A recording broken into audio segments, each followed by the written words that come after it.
Got some OTA news today, and I didn't mean to rhyme that time, and Brian Flores press conference. So let's jump into this.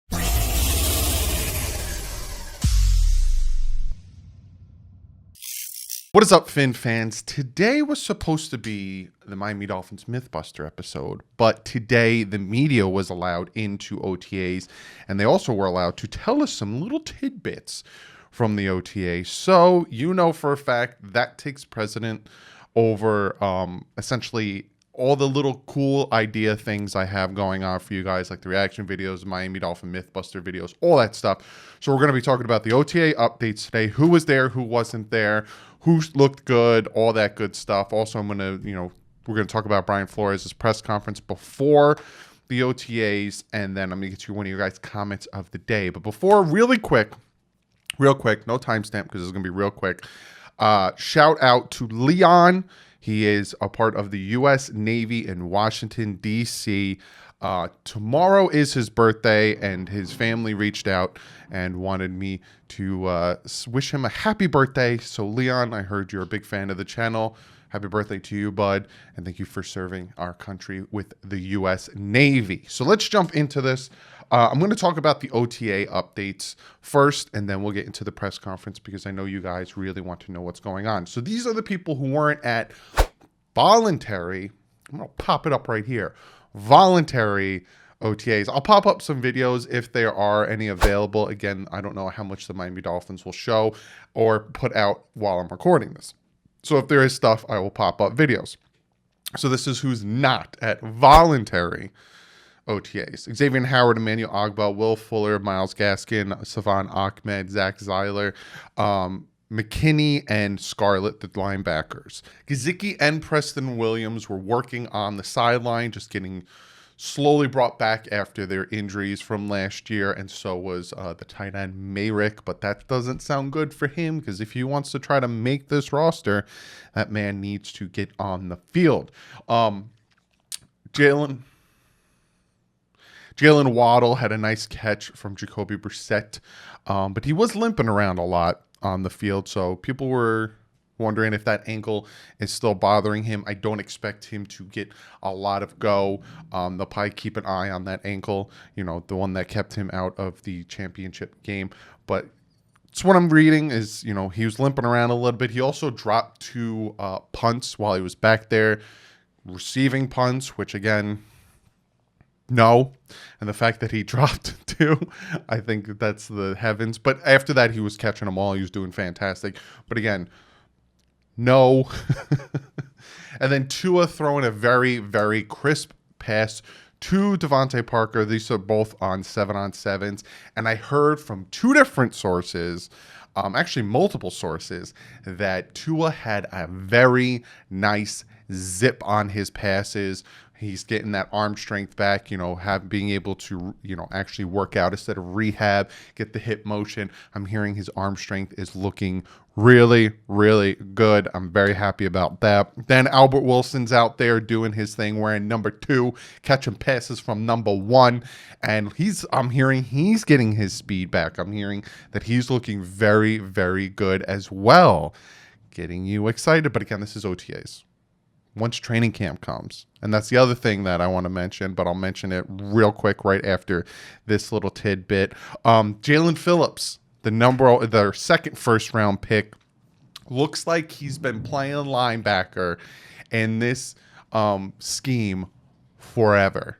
They're saying he's looking incredibly quick. He has very fast trigger. He looks comfortable. And it looks like they're really predicating what he does with this defense to what he did in UCLA.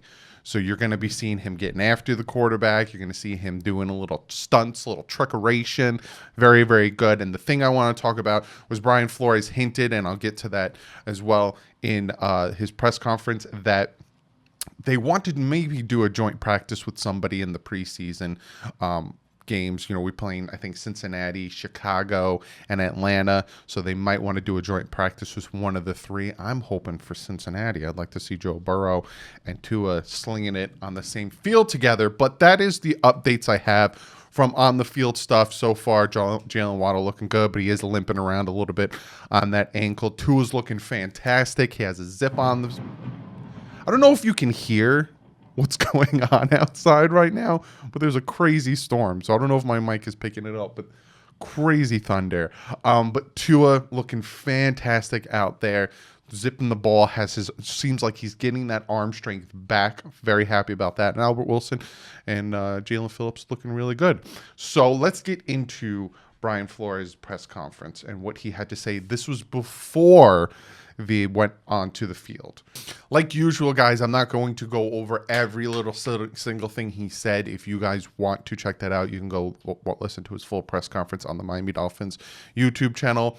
One of the reporters asked, we spoke to Tua recently. He said a lot of things. One of the things that got a lot of us attention was when he said, I didn't actually know the playbook necessarily really, really good. What's your thoughts on that and having him having been a rookie?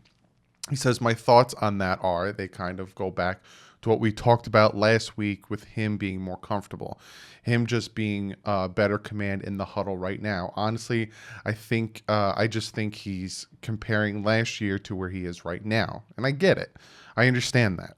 I remember being a first-year position coach coming out of that year, going into the spring, going into the next season, saying I could have been better last year. I should have been better. I'm better now. So I think contextually, we'll all understand where he's coming from given just the conversation I had with you guys last week. If that makes sense. I think he's thinking about where he is right now versus that time a year ago. Just reflecting, and that's good. This time it is about reflection and where you are now versus where you were 6 months ago.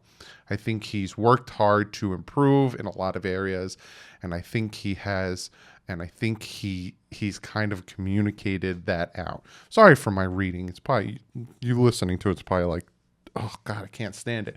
But yeah, essentially what Flores is saying is he's just reflecting. Last year, I wasn't where I wanted to be, and we've heard Tua say that time and time again. I wasn't comfortable. I should have done better here. I should have done better there. I didn't play at the level I wanted to play, especially because if you go and watch Tua's documentary, which I do recommend, it shows at such a high level that this kid has played at, and the drive and the passion and the push and the dedication he has, not only from himself but from his father. He wasn't happy with going just 6-3, not only throwing for 2,000 yards, give or take.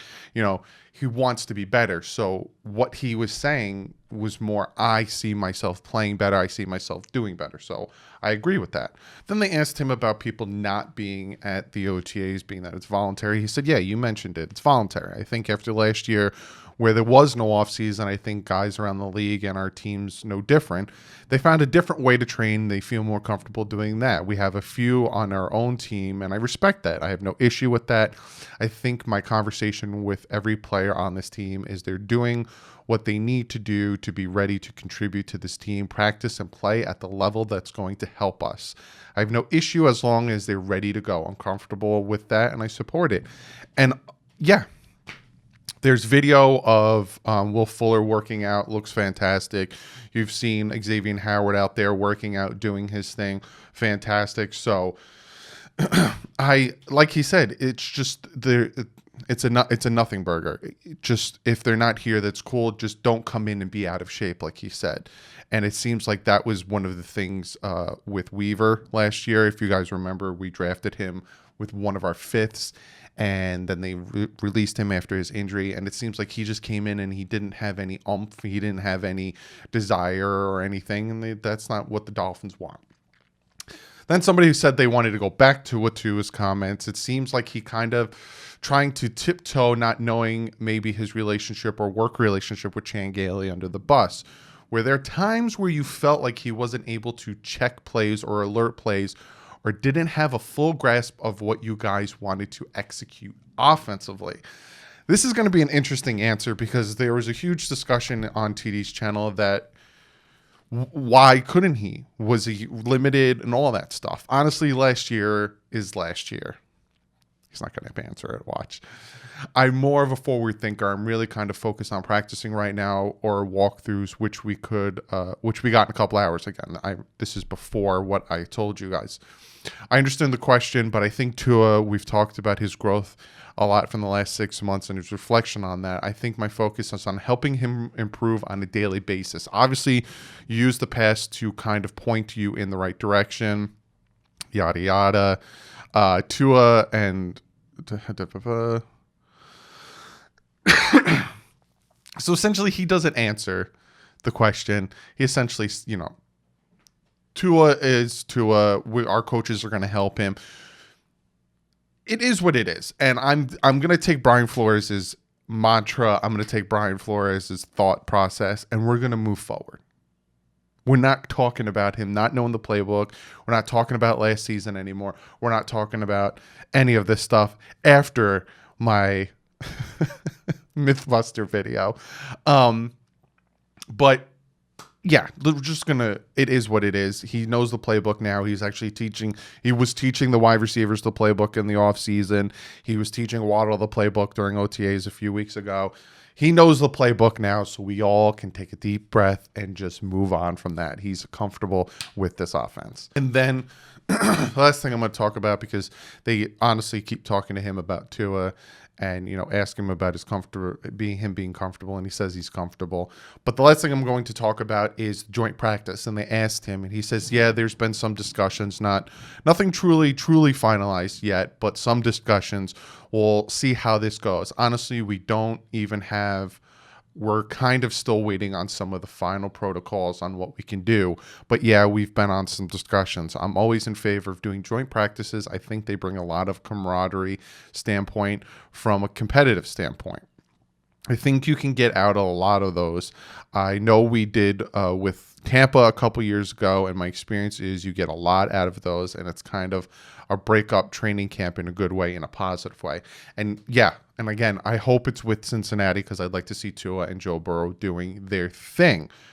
But that's what I got for you from the OTA updates and from Brian Flores' press conference. Again, if you guys want to listen to the full Brian Flores press conference, you can go over to the Miami Dolphins YouTube page, and they have the full press conferences there. I think they also talked to a few players after that. You guys can go and check that out. But be sure to comment below. Let me know what you guys think of OTA so far. Let me know what you guys think of what Brian Flores has to say. And do you agree? Should we just move on from last year and stop dwelling on the past? But be sure to comment below. And I'm going to get to one of you guys' comments of the day. Now, this one is a good one. It kind of coincides with what we're talking about, a lot of Tua talk, but it's understandable. He's the quarterback. He's going to be asked a lot of questions. And this one comes from Trevor.